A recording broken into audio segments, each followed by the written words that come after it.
Carpe diem, seizing the day for Canadians as we age. Welcome to Carpe Diem. On today's episode, we're going to talk about enjoying life in spite of COVID. Now, our habits have changed, how often we eat out, how we shop, and how we socialize. Today, I'm talking to a few people who'll shed some light on how the pandemic has affected their industries and how we, as consumers, have changed our behavior. But first, let's take a look at a story from my colleague Dean Atwell. It's all about how Central City Brewers and Distillers has pivoted to meet the demands of COVID.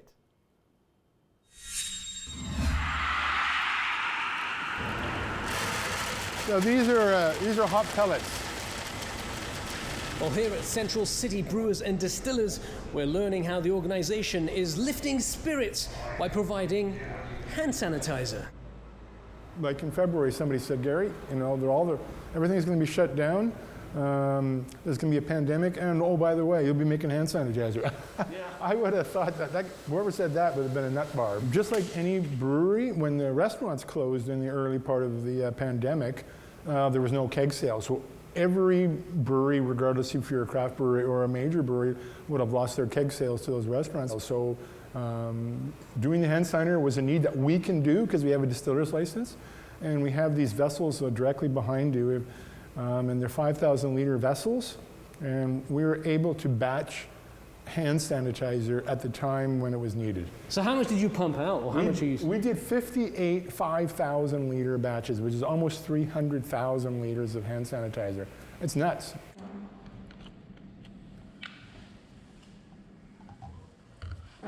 With a lot of businesses having to adapt during COVID, I'd read that they had come up with a hand sanitizer, and it's something that we wanted to look at doing for our partners, and that stemmed a discussion as to how we could do something good for the community. What we did is we came up with a promotion that tied in with the launch of the Central City Cruiser Pack, and it was a retail promotion that we did where with the purchase of a cruiser pack, then Central City and the BC Lions were going to donate a liter of hand sanitizer to BC senior living homes, and at the end of the day we had over 400 liters that we were able to distribute to senior living homes, which was quite well.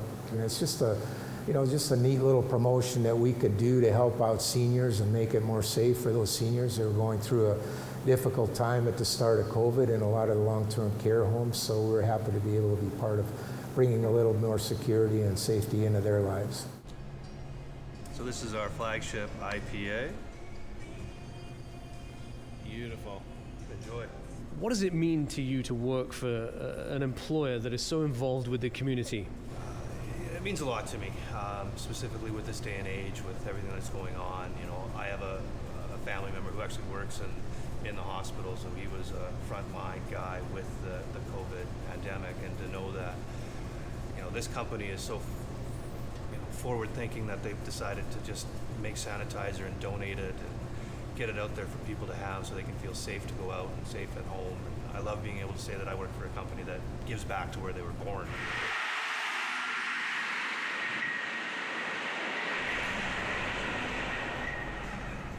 There's a wide selection of spirits on display here in the brewery, including their award-winning Lowen McKinnon whiskey.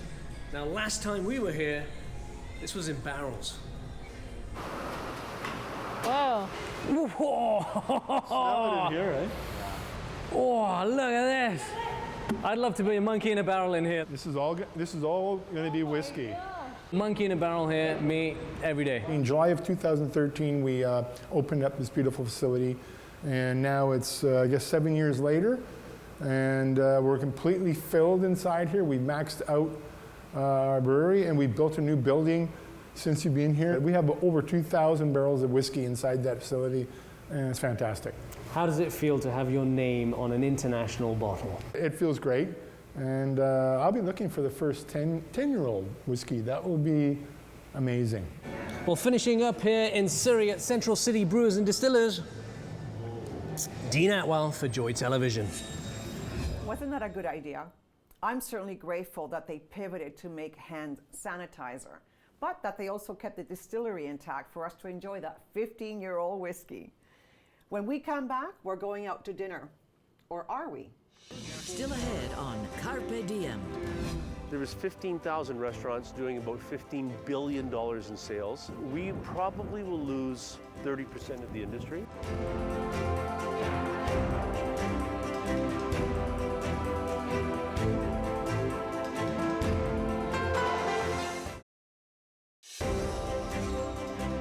Carpe Diem.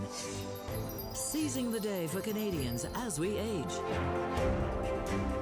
Welcome back. It's been a year since COVID changed all of our lives, and few industries have been affected like the food service industry. Now, I thought we should catch up with Ian Tostenson from the BC Restaurant Association and learn how restaurants are doing 1 year on.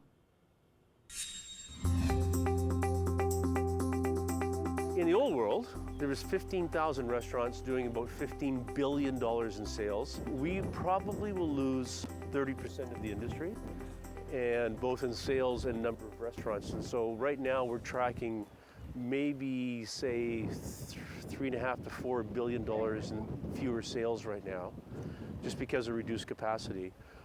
But on the horizon though, this industry will bounce back because they're gonna say, it's like we're gonna head back to the roaring 20s. There's so much money is on the sidelines, and we're actually seeing in the industry now people, can you imagine this? What are you gonna do, honey? I'm gonna open a restaurant. What? It's a pandemic.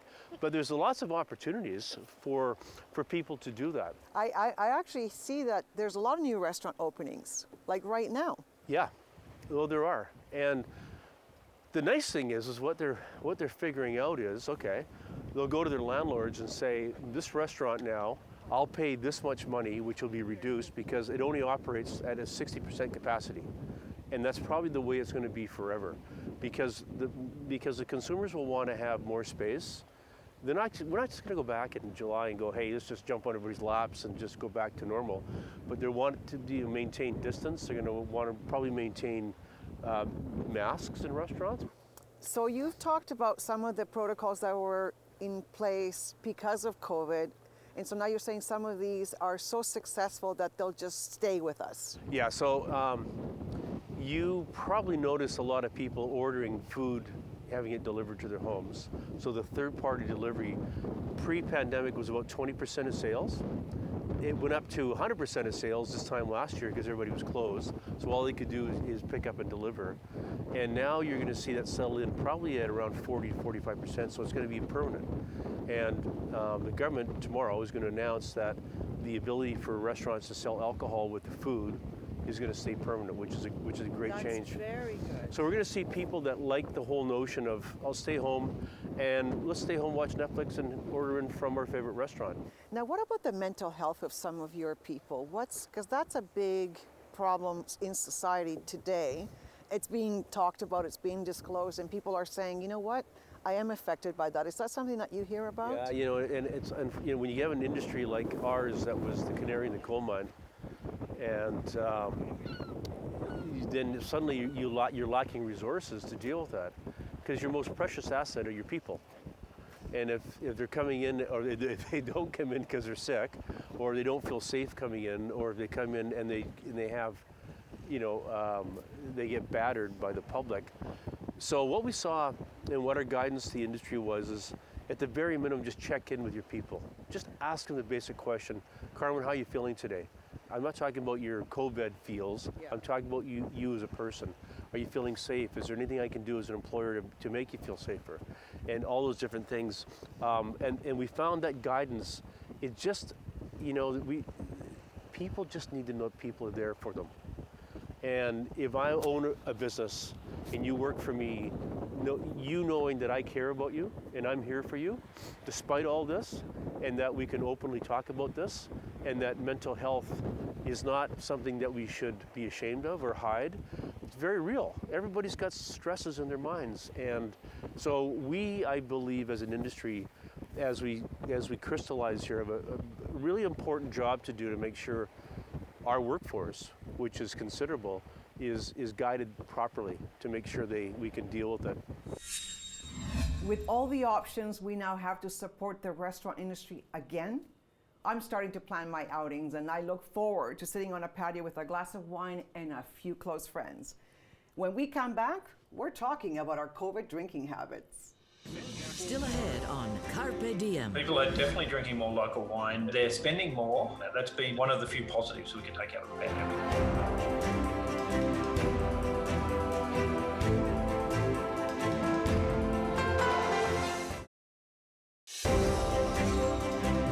Carpe Diem. Seizing the day for Canadians as we age. Welcome back. Have you noticed that during COVID, there's been a lot of us sharing photos on social media with a glass of wine?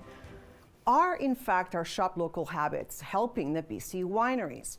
Well, let's talk to Daryl Booker, president of Mission Hill Winery, about how the pandemic has shaped our drinking habits. Hola, Daryl. Hello, how are you, Carmen? Very, very happy to see you. I have a quick question for you. Have you noticed that people are drinking more local wine? Absolutely. People are definitely drinking more local wine, and most people are buying it now online. E-commerce has really taken off, but they're spending more and they're drinking more local wine. We've definitely seen that. That's been one of the few positives we can take out of the pandemic. How has the restaurant closures and restrictions impacted your industry? Oh, it's been huge. I mean, the restaurants are suffering, and the restaurants are our key partners, and we're suffering along with the restaurants. And it's been so tough on the hospitality industry in general, and no tougher on anyone than the restaurant industry. And so we've seen restaurant sales reduced by about 75% across the board, and the numbers are showing that as well. And the restaurants are such a key partner. It's how we get our brand out there, and it's how we talk to consumers, so to speak. So it's a huge reduction in restaurant sales, and that was our number one channel outside of the winery, the number one way that we reach consumers outside of the winery, and it's been decimated. So let's take Mission Hill as an example of what a destination winery. What's happening right now outside your front door? I know we're talking to you in Kelowna right now. What's the scope? What was it before, and how have you pivoted to adapt to the restrictions that COVID must do? Like, what do we do? Yeah, huge changes, Carmen. We've, so first of all, we had to take our visitation way down for obvious reasons.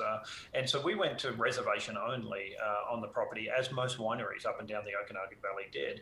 And that was a big change right from the start. So instead of 2,500 visitors per day, we reduced down to about 400 visitors per day.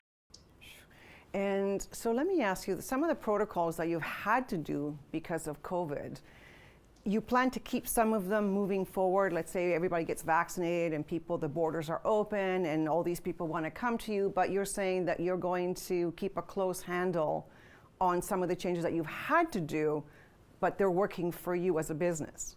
Absolutely. Reservation only, we will definitely keep. That's been amazing because we can plan, we know how many people are coming on property, and we make sure that people are getting the right experience. So reservation only will definitely keep. Small group sizes, we'd like people to be able to be in a group of 2, 4, maybe up to 6 or 8 at the absolute most. So we'll definitely be keeping the small group sizes and much more intimate events, intimate dining experiences, intimate wine tasting experiences. And one of the things I've enjoyed the most is most of our experiences have a food component now, so people are trying wine and food the way it should be.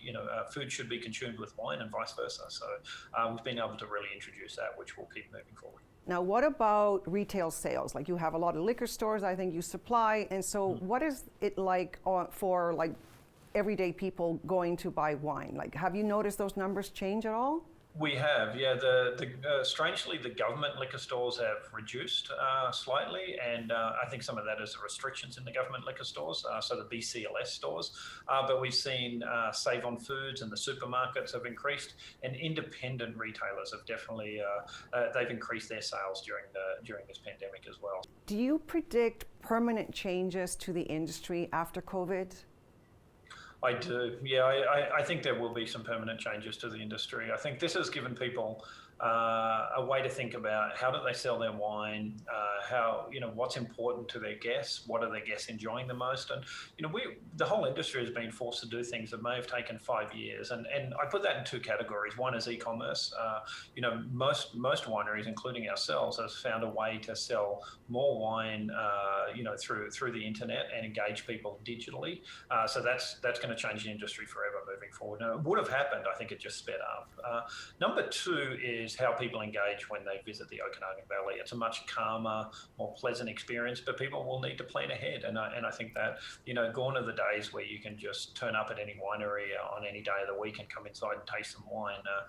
Most wineries, and definitely ourselves, will be going to reservation only. So, but it'll be a better experience, just like a great restaurant. You have to plan ahead, and you have to reserve your spot and reserve your experience. And I think that'll be a big change as well. So they're the two main changes I see coming. Yeah. Well, Daryl, thank you so much for taking the time to be with us, giving us your insight into what we can expect when we all return to the Okanagan. My pleasure, Carmen. Lovely to chat. Thank you. Thank you so much. When we come back, we're going to go for dinner in Italy while never leaving Vancouver. Still ahead on Carpe Diem. I think with the preclusion that each one of us has not to be able to travel, we are focusing and engaging more actively with local restaurants and local places.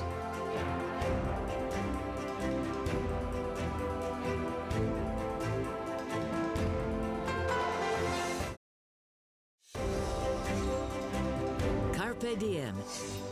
Seizing the day for Canadians as we age. Welcome back.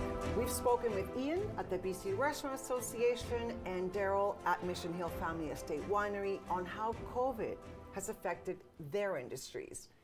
Next, we talked to the legendary Pino Posterado at Chopinos on how his restaurant is coping with the pandemic.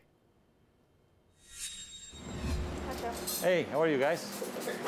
Hello.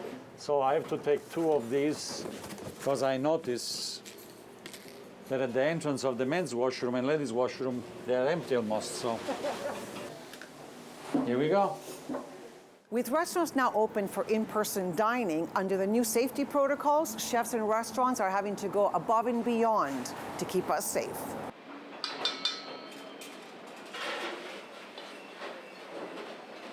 Here we used to be able to put 40 people. Now, when people call, if they tell me that they have a group of 24, I can open the doors and I can do 4 tables of 6. They still have to be within social distance. And unfortunately, there isn't any opportunity for you to move from a table to another. No table hopping.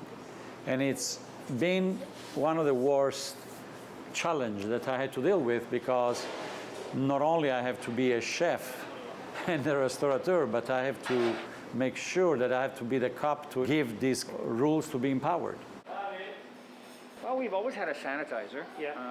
However, it's just a matter of frequency now. We do it probably every 15 minutes. Well, the onus, it has been placed on us, the hosts. Sometimes the customers may commingle with others at different tables, and we have to be vigilant and forever vigilant about that not happening. Restaurants were the hardest hit of any industry in terms of closures. Prices have gone up. I mean, it's expensive for restaurants to operate with all this PPE and with the reduced capacity. I have noticed prices gone up, but value still matters. Look at this beautiful lamb saddle, look at that. So what I do, I debone it, put the loin inside, and then with the bones do the sauce.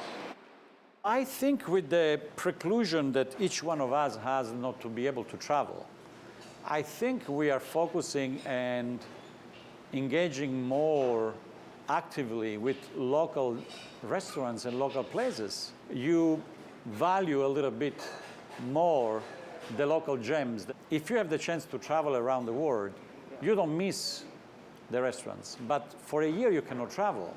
So I want to give people the opportunity that they are not able to travel, to have something they would go and have in Alba, in Piedmont. According to Dr. Bonnie Henry, BC's chief medical officer, it's safer for us to celebrate and gather in restaurants than it is in our own homes.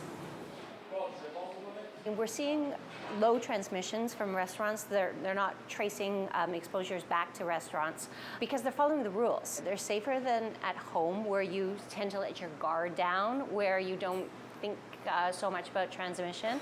In restaurants, people are watching to make sure you follow the rules. There are no big group gatherings, there are no big tables, no banquets, but it's still a fun, safe, easy way to socialize in small groups. And that's going to be really important as we get closer to the Christmas season, to the holiday season.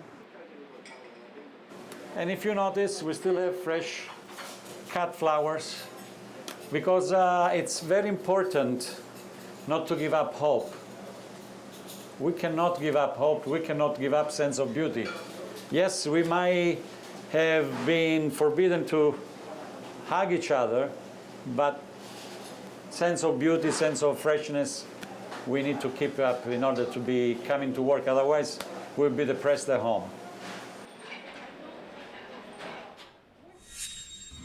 I love that Pinot keeps fresh flowers in their restaurants to remind us to stay positive. If every one of us decide to make a concerted effort to support our local producers and our local restaurants, we'd be doing our part to keep our food and beverage industry going.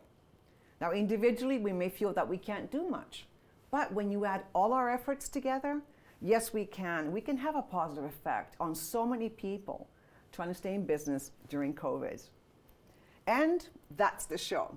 You want to see a conversation happen here? Get in touch.